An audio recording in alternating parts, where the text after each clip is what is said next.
I've had an ongoing love affair with myself. You know, a fantasy of what would it be like if I could have another me around. I've known myself all my life, and I've grown to know him very intimately over all these years. Sometimes I can just be sitting there just thinking how hot he is and how I'd like to get him into bed, if that were really possible.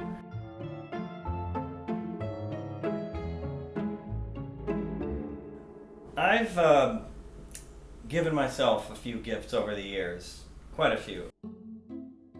One day, my friend told me that there's this company where you can take a full body-size pillow and imprint any image you want on it. And my friend said, why don't you put an imprint of your own body on it, front and back?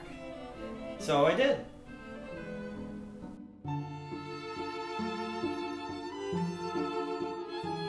My name is Chris. I've been autosexual most of my life. Autosexuality is basically defined as when somebody is sexually attracted to themselves more than anyone else.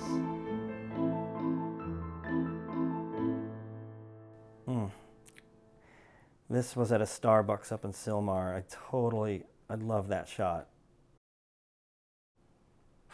Oh my God. I found out I was autosexual years before I knew the term even existed.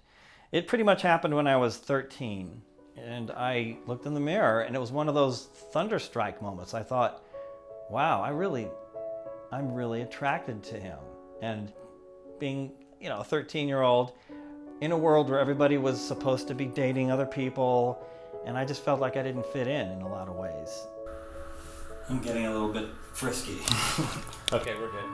When somebody misunderstands or makes a prejudicial comment about you're a narcissist, you're just self-absorbed, it's understandable that they'll think that. Narcissism is the complete opposite in many respects. Narcissists want the world to be at their feet. They want attention. All my life, I've been in a secret affair with myself. I grew up ashamed of that for years. I felt guilty about it. I hid it. I was in the closet about that. That's not what a narcissist would do.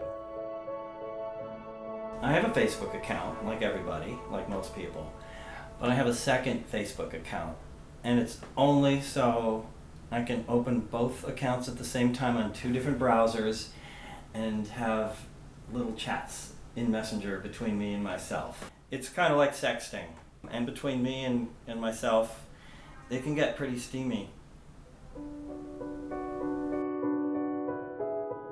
When I go on a date with myself, it can be any range of things. There are restaurants, there are holidays. I send myself Valentines cards. Sometimes I'll buy myself flowers. I can also be outdoors. Today, I took myself out on a romantic hike.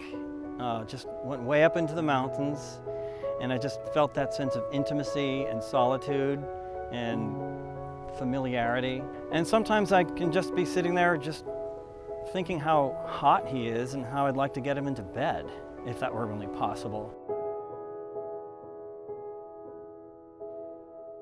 What has your family and friends' reaction been? My family doesn't know about this side of me. It's hard to share something like this. I grew up as a very, lonely child, and I needed an escape from a lot of fear and hurt that was going on in my younger life.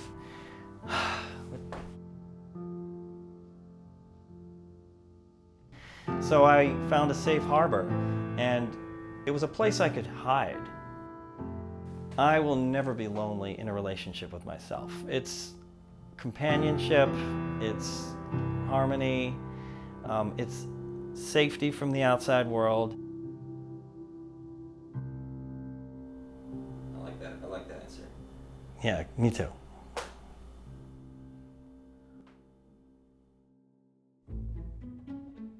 I have friends, a very select few friends, who do know about it, and they're very accepting of it.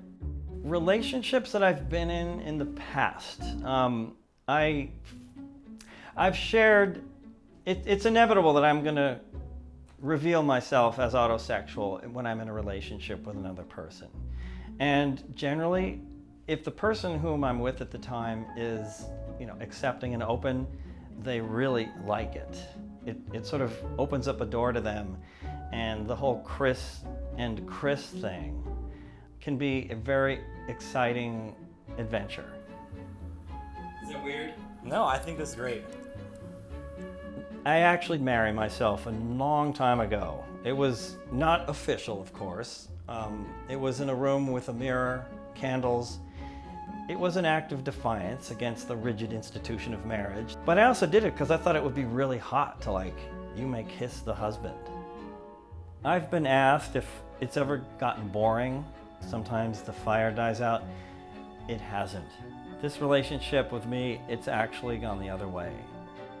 It's gotten more intense.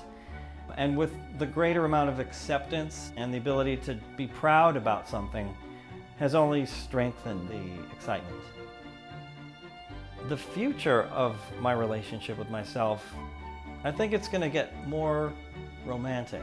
And as with everybody, we get older. We don't always keep our looks. I would think by the time I'm 75 or 80, when I'm wrinkled and old and bald or whatever, the sexual side of it will die down. It may have a little more of a romantic looking back on the past, like an old married couple. But I will never be lonely in a relationship with myself.